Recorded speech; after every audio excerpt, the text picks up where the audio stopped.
Hi, I'm Gabby Getz. I am the team lead on Lunar Rabbit. I'm Laura Mill, and I'm one of the developers on Lunar Rabbit. We all met here at EGS. EGS is the entrepreneurial game studio here at Drexel. Its function is to provide students with the ability to kind of form groups and hopefully form game companies out of them. So we met through class and then ultimately got involved with EGS and formed a group and became Lunar Rabbit. 4th grade, I went back for my grandpa's funeral in China, and my cousin brought with him Pokemon Gold version, and that was the first time I ever touched a Game Boy. And that's when I decided I want to make games. Because I got so obsessed with that. I was only there for like 2 days, but I think I played it the entire time instead of paying attention to the funeral. Mine was more of a gradual thing. I kind of was more interested in like computers and programming, and then on the other side like also like art, and I didn't really merge those until like later in like high school, until like I found a tutorial online and I just tried it and I'm like, this is good. Well, Starbright originally started being a different game, but there was kind of a bug where you could like jump at the right angle and you'd start orbiting the planet if you got at like just the right angle. So that was more fun than the game we originally had planned. So we kind of took that orbiting mechanic and ran with it. So we started in March?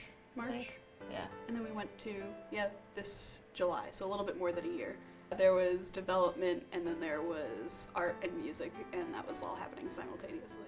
The planets are procedurally generated, so refining kind of that algorithm to get the planets to be at a nicely playable generation was probably the hardest thing to do. It took like a lot of like playtesting and trying to balance it out and things like that. Our prototype, the earliest one, was just circles, and while we were playing through it, we kind of really liked the geometric shapes and just how simple it was and very clean. And Gabby, I think you liked the kind of retro style space posters from the 50s, 60s? Yeah, I pulled out a bunch of like retro space posters, which I don't think you can see as much anymore, but I think that was like a necessary step to get where we were going eventually. But originally we didn't have our artist Amy on the team, so we just kind of had not terrible programmer art, but programmer art, and then Amy stepped in and she did like the really deep background and like textured planets and stuff, and I think that really helped bring it to life. Well, definitely the game Flow by that game company really factored into it with how you move very free-formly between levels, so that was very similar to Flow.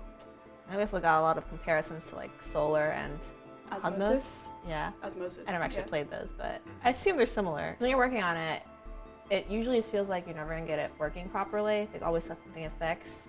Like every single week you go look at the chart of things to do and it would just get longer and longer and longer. So when it was finally time to close down all of them, it just felt really good. Probably one of the most rewarding moments was when like we were putting it into like the App Store and the Google Play Store and like hitting submit. That was definitely one of the most rewarding moments. We are actually getting ready to release new content. And originally it was a premium model. So I think we're going to try for, not freemium, but like kind of a trial mode. So you could play for free and then afterwards you have to pay to unlock the full game once. And we're trying to plan to add a new mode and hopefully new music maybe. Part of our time is spent working on Starbright and giving updates. But then me and Laura are both actually diverging a little bit into our own projects for this, both of our next games. And then hopefully we're gonna come back together after we both release the games we're working on now. I'm working on sort of a roguelike type game, with the ability to combine different abilities, basically. And I'm working on kind of a auto runner side scroller that tries to combine side scrolling aspect and kind of a choose your own adventure story.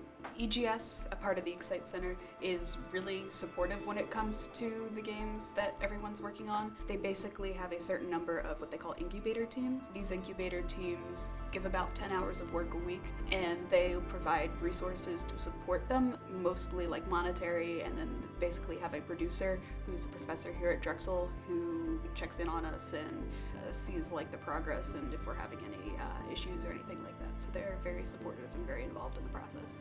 I would say go and make a game, because a lot of people just never finish a game or actually get started, and that really helps even if it sucks. It's one step towards another good game, so just keep making games. These start simple also. Your first game should be fairly small in scope.